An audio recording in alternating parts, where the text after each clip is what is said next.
એમાં કે અમારી એક દીકરી છે, અમારી બેન છે, તે 27/6 ને સવારમાં 10 વાગ્યાથી લાપતા છે.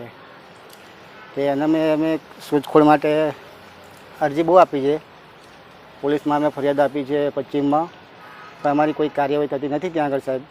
એના માટે અમે આજે છેલ્લા 10 દિવસથી દોડધામ કરીએ છીએ, પણ અમે કોઈ જવાબ નથી આવતા.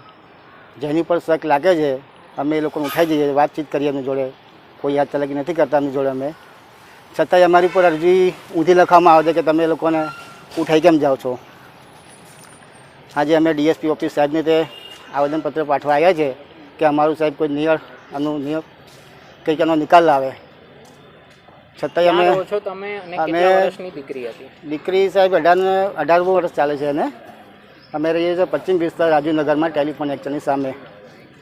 પોલીસ સ્ટેશનમાં ફરિયાદ કરી તો શું કહેવું?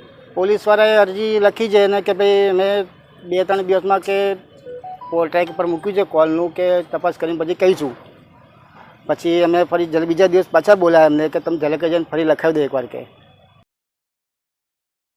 આજે કેટલા દિવસ 10 દિવસ થયા ગાયબ થઈ ગઈ છે, કોઈ કાર્યવાહી કરતા નથી. ચોથો કેસ થયો છે, છોકરીઓ ઉઠાઈ નાખે છે અને ભગાડીને કોઈ કાર્યવાહી કરતા છે નથી પોલીસવાળા. કેટલા દિવસથી આજે 10 દિવસથી બધા છોકરા દોડમ દોડ કરે છે, કોઈ કાર્યવાહી કરતું નથી. અમારે કઈ જોઈતું નથી, અમારે ખાલી જોઈએ છે, એટલે અમારે છે કઈ સુધી પહોંચવું પડ્યું. બાકી એ જ પોલીસ વાળાએ ત્યાં કાર્યવાહી કરી હોત તો અમારે અહીંયા આવવાની જરૂર જ નથી. અમારી કશું ક્યારે કેસ બન્યા છે?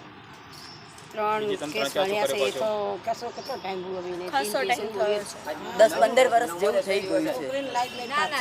એક છોકરીને તો વેચી કાઢી એ લોકોએ, તોય અમે જતું. ફરી એક છોકરીનો ફરી કેસ થયો, આ ત્રીજો કેસ થયો. અમારી છોકરી એવી કશું હતી જ નહીં એવી, એ લોકો કશું કરાવીને છોકરીને ભાગી ગયા લઈ. મા વગરની છોકરી છે, મા વગરની છે. કેટલો ટાઈમ થયો? આજે 9 દિવસ થયા, કાલે 10 દિવસ થશે. છોકરીની કોઈ સારવાઈ નહીં, કઈ પત્તો નથી. પશ્ચિમ પોલીસમાં રજૂઆત કરી તો પોલીસે શું કહ્યું? પોલીસે કશો જવાબ જ નથી આપ્યો કે કરીએ છીએ ને અમે આવશે એટલે તમને જાણ આલીશું.